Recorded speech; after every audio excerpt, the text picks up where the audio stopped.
Taas kamay ang mga gustong umangat sa buhay. Lahat naman siguro tayo, di ba?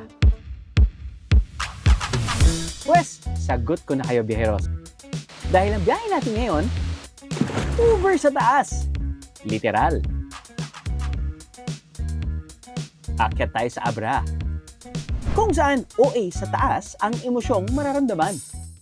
Level of difficulty, it actually depends on the segment and the grade of the climb, no? But the view is worth it, eh. Yung tipong masusubok pati guardian angel mo. Malamig at saka fresh na water, masayang liguan. May ibang level din ng chibugang nakabubusog. Meron ding mapapataas ang kilay natin, biyeros. Yan. Yung lechon daw dito sa Abra, may pinapasok na ibang klaseng herbs and spices sa loob. May kaunting asim siya. Natural. May dadayuhin pang step by step hanggang sumakses sa life. Ang ganda!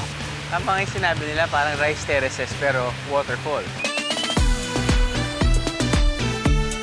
It's just a lost paradise. Ewan ko na lang kung hindi pa tumaas ang biyahero standards natin dito, ha?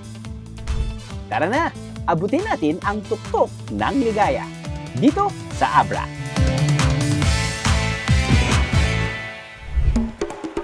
Sa pagitan ng mga kabundukan dito sa Abra, may mga namataan daw na higante. As in, mga higanteng bato. Ito ang Puwek Rock Formation. Ilog na ito, dumadaloy sa pagitan ng mga higanteng bato. Ganda, no? Tatapatan natin ang taas ng batuhan na yan.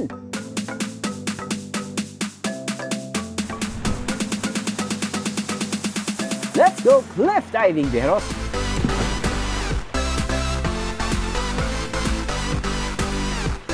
Aabot ng 11 meters ang pinakamataas na pwedeng talunan dito. Kasing taas ng halos 4 na palapag na gusali. Perfect sa mga gustong may malupit na kwento galing Abra, di ba? Pero kung ayaw niyo pang maging kwento, pwede naman kayong magkayak na lang dito.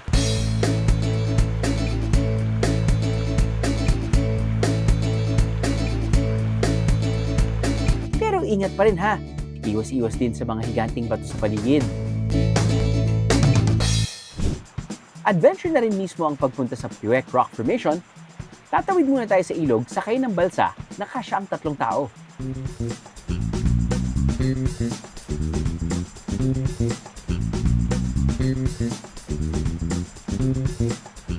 Konting lakaran ulit at mararating na ang Rock Formation.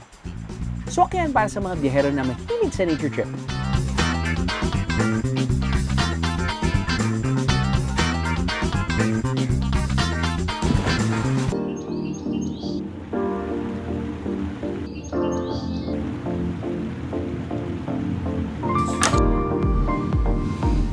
Kung titingnan ng mapa ng Pilipinas, dito sa norte matatagpuan ang Abra. Parte ito ng Cordillera Administrative Region o CAR. Ang pinakamataas na parte ng Abra aabot sa 1,800 meters above sea level. Kung ikukumpara natin ito sa National Capital Region o NCR, nasa 5 to 200 meters above sea level lang ang NCR. Para mas ma-appreciate natin ang taas ng Abra, syempre, aakyat tayo. Aakyatin natin ang mga bundok na yan. Dito tayo sa Apao Rolling Hills sa bayan ng Tinig. May mga trail dito na ilang daang taon nang dinaraanan ng mga lokal para marating ang iba't ibang parte ng Abra. Look at this view, 360 degrees. It's just, you're surrounded by really, really good-looking mountains. At the same time, the weather's so nice. It's so windy. Hindi lang tayo makikilakad sa iconic trails na ito. Bigulong tayong gugulong gamit-gamit ang mga mountain bike. It's Padjak time, biyeros. If you're a mountain biker na gusto ng challenge, definitely you've come to the right place because it's rolling hills.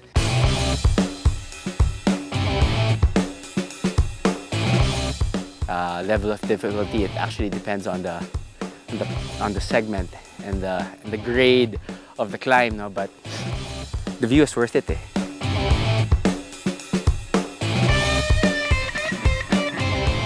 It's suggested that you bring your own mountain bikes But they have different mountain bike groups locally, so you guys can contact them. Hindi ba't napakasarap ng hampas ng hangin habang nagbibisikleta? Tapos ang lupit pa ng view sa taas ng bundok. It's very picturesque. Kahit hindi mo dala yung bike mo, dala mo lang yung phone mo, pasok na yan sa Instagram.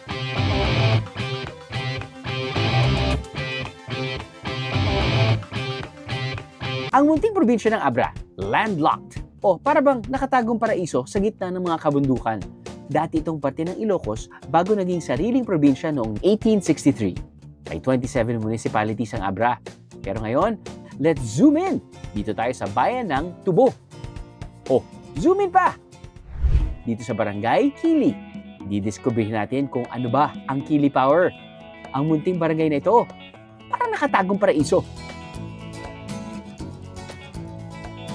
Dito namin nakilala ang vlogger na si Dave Gattenby na mula 2018 hanggang ngayon, nandito pa rin sa Abra. Bakit nga ba? Abra is a beautiful province. There's so much undiscovered places to see, so much to do, and it's a really outdoor adventure province. That's why I'm still in Abra. Nang makilala namin si Dave, isa na lang sa 27 na bayan ng Abra ang hindi niya pa nabibisita. At mainit-init namin siyang naabutan dito sa Kili Hot Spring. Malapit lang sa hot spring ang Kili Falls. Powerful ang falls na ito, Beros. Paano ba naman? Laban na laban sa lakas ng tubig, oh!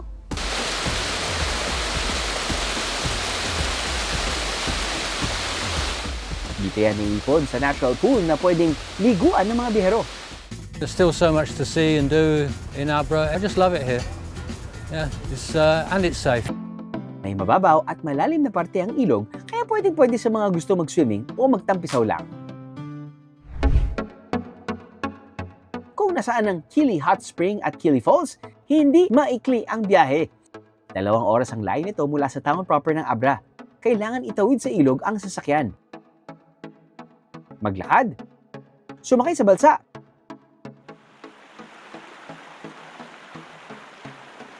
At may pangmalakasang jeepney ride pa. Ang daming pagdadaanan, no? Pero sulit na sulit naman kapag nakita ang nakamamanghang view na daratnan. Biyahero approved! Dahil sabi mo, Dave, sige nga, dayuhin ko yung bayan ng Dagyoman. Kung saan meron daw falls na may kakambal. Ito ang Labo Falls.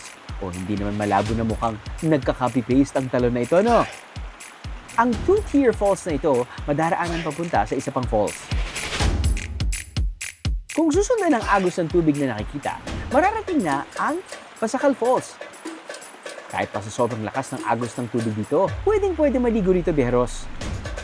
Malamig at saka fresh na water, masayang liguan. Pero hindi lang dito sa bayan ng Dagyoman, ang falls na may kakambal.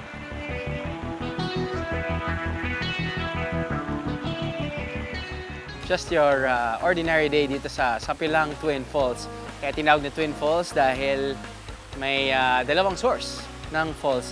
Hindi ganun kalakas yung tubig, but as you can see, mukhang nag-enjoy naman yung mga bata. Kapag yung mga adults dito, I'm sure mag-enjoy.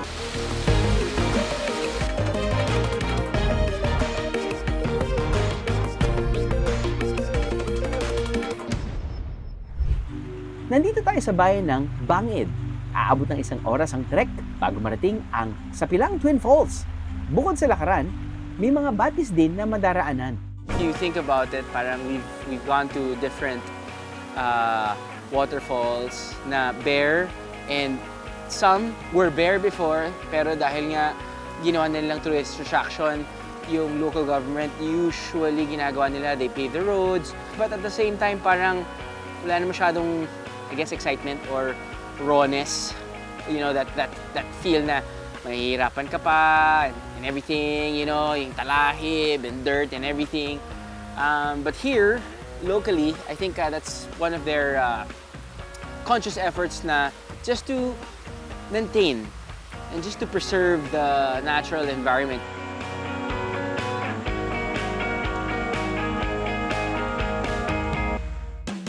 Sa ating outdoor adventures, mainam magbaon ng tubig at snacks para tumaas ang ating energy. Dito sa Abra, meron daw silang merienda na lasang buko pie. Pero kasyang-kasya sa bulsa, yan ang masa podrido. Masa podrido, para daw kopya. Pero may buko yata sa loob. May nyug ba?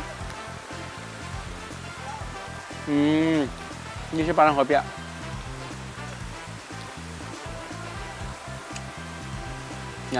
Maliit na buko pie. Paano ba gawin ang mini buko pie na yan? May mga ingredients tayo. Unang-una, yung 2 cups ng flour, sifted na ito, ma'am. And then, you mix the brown sugar, the salt, this egg yolk, and then the shortening. Ito yung mini-mix ko, ito. Ito siya. And then, mag-form ka ulit ng another pan dito sa taas. And then, after that, pag yung una, yung dito sa bottom, ilagay mo na yung filling dito. Itaklob mo yung second na ginawa. And then, ito bubuka na siya.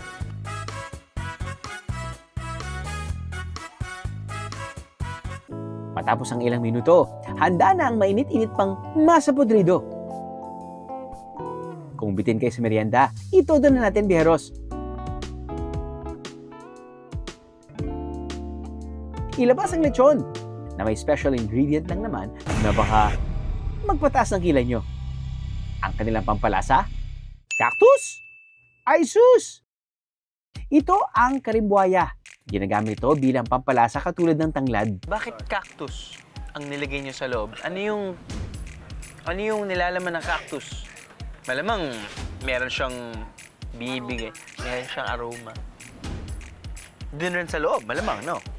Kasama ng tanlad. O, ito yun. Walang tanlad. Ito na yun. Kinakain ba siya? Kinakain din. Subukan nga natin. Yan. Yan. Yun,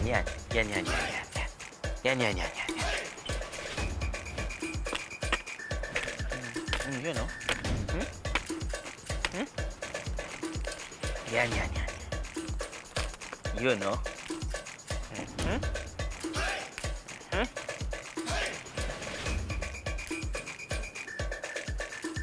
Alam niyo na yung parte nito sa lechon eh. Chewy siya pero masarap siyang uliin.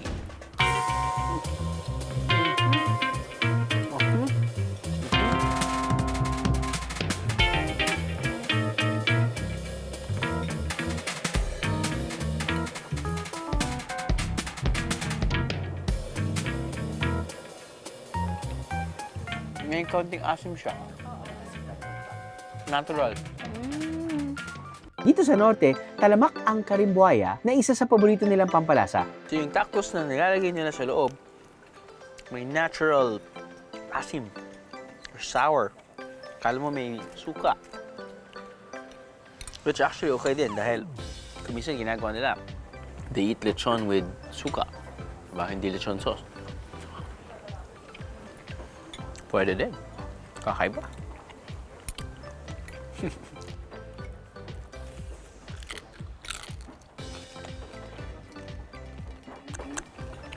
Apa? Ang balat na chicharon. Ang ibang pagkain na hinanda sa atin, medyo napabaluktot ang dila ko ah. Just to get it out of the way, at hindi ko kasi maalala, no? Sinuglaw. Sinanglaw. Good. Tinitesting ko lang talaga kung alam nila. Sinanglaw. Baliktad. At suksuk pagarukpuk. Sapsap purikit. Sap-sap purikit. Babalik ako sa lechon. Comfort place. Bukod sa lechon na may cactus, kakaiba rin ang tinola nila rito, biyeros. Nilalagyan daw nila ito ng bagoong.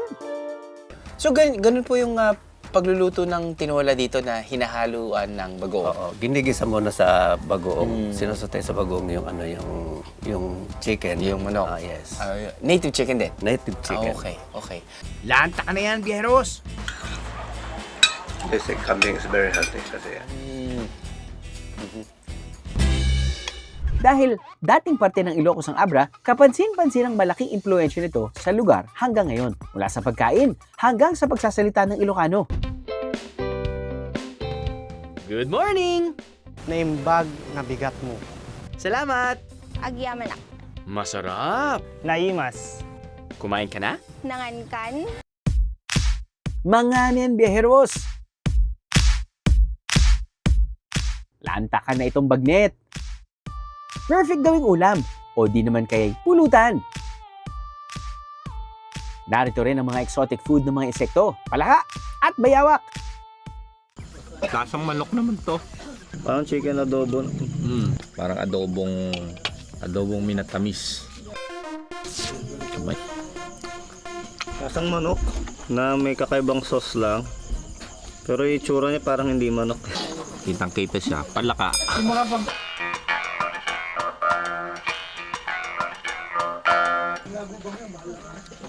Sarap, kapulutan. Parang bag na prinito. Yung mga nabibili mo sa ibang bansa, parang ganun siya. Para siyang uraro.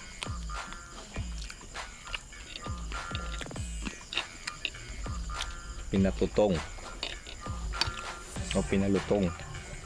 Approve! Ang pagkain dito sa Abra, sinusuot din nila. Ang gulay ng upo. Maniwala ba kayong kaya nila gawing sombrero? Hindi. Ito yung katukong. Katukong. Katukong, ito yung sombrero namin dito sa Abra noong unang panahon, mga panahon ng Kastila. Salakot o katukong sa Ilocano ang tradisyonal na sombrero na madalas isuot noon ng mga Pilipino. Bukod sa ginagamit ito bilang proteksyon sa matinding init ng araw, ginagamit din ito noon bilang accessory ng mga taong may matataas na katungkulan o yung mga may mataas na pinag-aralan. So ipapakilala kita doon sa gumagawa nito, si Lolo Teofilo Garcia. Sombrero ang ginagawa ni tatay, hindi Teofilo. Last ko na yan. Naimbag nga malam mo, Apo. Kami na lang po yung makikiupo, okay lang. Si tatay ay hindi masyado marunong magtagalog.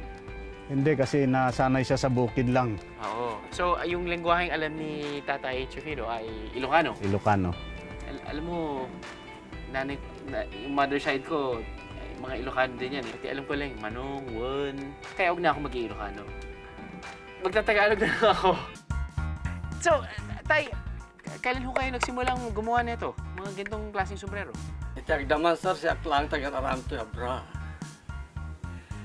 Ngayon hindi ubi nga, amin nga pamilya ti Ilocano. Nung bata daw siya, gumagawa na siya niyan. So yung lolo niya at saka yung tatay niya, gumagawa na. So minana na niya yung skill para gumawa ng ganyan. Gaano ka-importante ba? I mean, marami po ba kayong gumagawa nito? Pati, saan po nanggagaling yung materyales? Itagdaman sir, siya lang taga-aram to abra. Sa ngayon, siya na lang yung gumagawa dito sa Abra. Pero nung bata daw siya, marami raw silang gumagawa, maraming marunong. Pero ang nangyari, yung mga tao, yung mga anak, naging professional, nakapag-aral, hanggang sa pagtagal ng panahon, siya na lang yung gumagawa. Kung hindi niya naitatanong, bigatin itong si tatay. Kinilala lang naman si Tatay Teofilo o mas kilala ring Tatay Pilo ng National Commission for Culture and Arts o NCCA noong 2012 bilang isang National Living Treasure. Binibigay ang parangal na ito sa pinakamagagaling na manlilikha ng bansa. Chance ko na itong magpabida sa isang National Living Treasure, biheros. Sige tang, pwede mo ba akong turuan? Gawa ang katukong sa bunga ng upo na sadyang pinalaki ang katawan. Kapag naabot na nito ang tamang laki, pwede nang gamitin.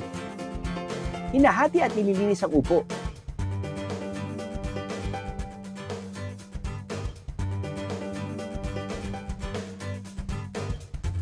Iniiwan ang itaas na parte nito at itinatapon ang iba.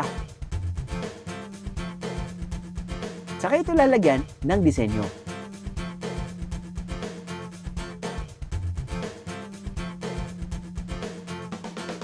Five minutes lang ako gumawa, parang wala nangyari. Kahit siguro 30 minutes, feeling ko wala pa rin mangyayari sa akin dahil syempre unang-una hindi ko gamay. Pangalawa, parang napakahirap at napaka-intricate nga ng ginagawa ni tatay upang makagawa lang ng isa. Sabi nga niya nung medyo may lakas pa siya, matatapos niya in 3 days. 3 days! because of the intricate designs here on the side. Noong 2024, may mga estudyante rin na sinuot itong katukong imbis na graduation caps. O ha, mula noon hanggang ngayon, itinataas na ang Abra ang bandera para sa kanilang napakayamang kultura. Pero hindi lang ang katukong ang buong pusong ipinagmamayabang ng mga lokal. Ang nasa taas din ng kanilang listahan, itong Kaparkan Falls.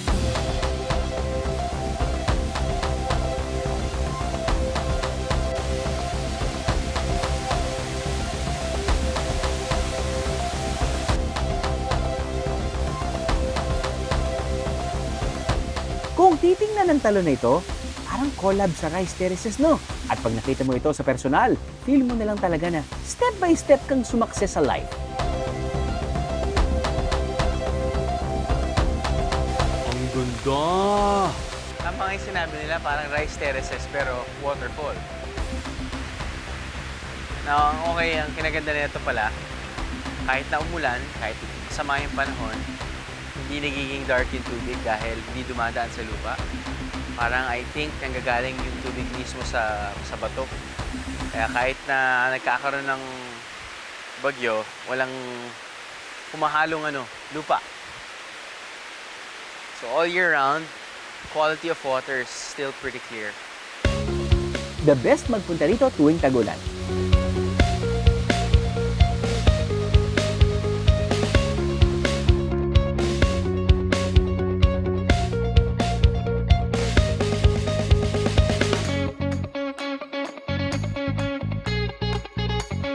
Area parang shaded ng trees.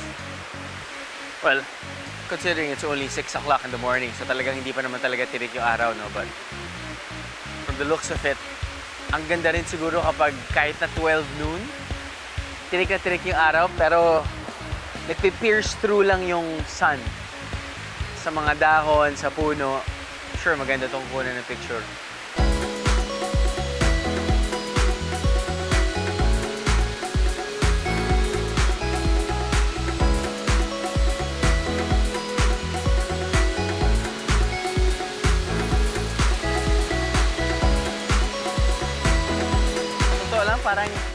Parang man-made siya. Parang hindi siya totoo. Parang semento.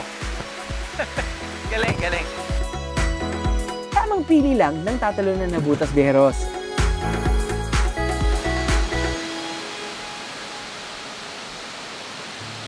Noong 2012, na-discover ito ng isang trail enthusiast. Mula noon, pinagtulong-tulungan na ng mga lokal na maging accessible ang lugar. Yung mga volunteers, naging tour guides na, yung iba, tour provider, tour managers. Yung ginagamit na natin noon na sasakyan, ganun pa rin. Yung pa rin mga monster jeep, saka yung mga 6x6 truck. Kasi may mga areas po na hindi makakarating yung ordinary na sasakyan. So, kailangan mag-hire tayo ng mga jeep or mga sasakyan na 4x4 para fitted na papunta doon sa mga area. Biyahero tip, maglaan ng isang buong araw kapag pupunta sa Kaparkan Falls. Good morning. It is 5:40 in the morning. Umalis actually kami sa hotel ng mga 3 o'clock. Dumating kami sa junction after 1 hour, 4 o'clock. Lumipat kami ng kotse. Sumakay kami dito sa truck na to ng 4. Actually, nakarating kami dito ng 5. So all in all, 2-hour travel time. May 10 to 15 minutes pa na lakaran. At mararating na ang Kaparkan Falls. Para mapangalagaan ang lugar, nililimita lang sa hanggang 100 biyeros ang pinapayagang pumunta rito kada araw. Maalis yung mga trucks from 6 a.m. hanggang 8 a.m. Dahil yung biyahe po ay aabutin ng mga 4 to 5 hours. Mag-i-stay po dito yung turista ng 2 oras at before mga 3 o'clock kailangan bumaba na para hindi gagabihin sa daan.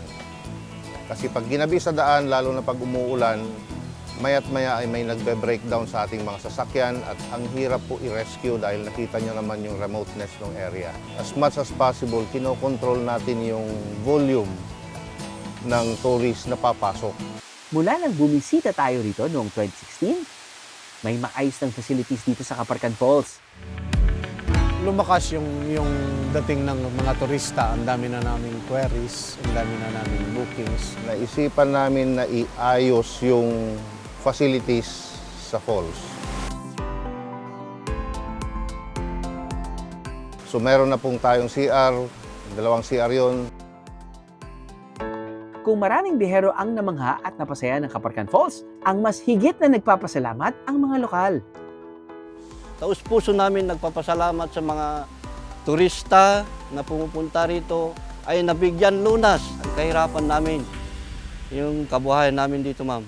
At para mas i-level up pa ang pagiging protective nila sa minamahal nilang Kaparkan Falls, sinusulong din nilang maaproba ang isang batas na gawing ecotourism site ang Kaparkan Falls. Para ma-declare ang Kaparkan as a protected area, a tourism protected area. Talaga namang kahanga-hanga ang pagmamahal ng mga lokal dito sa Kaparkan Falls, no? Kung bitin pa kayo riyan, may isa pa akong bala, biheros. Dito sa dulo ng Kaparkan Falls, matatagpuan daw ang isang nanay, ang Mother Falls ng Kaparkan. Napakalakas ng agos ng tubig dito, no? Dahil pinakadulong parte na ito ng falls. Naipon na rito ang lahat ng tubig sa taas. Uy, she's mothering, ha?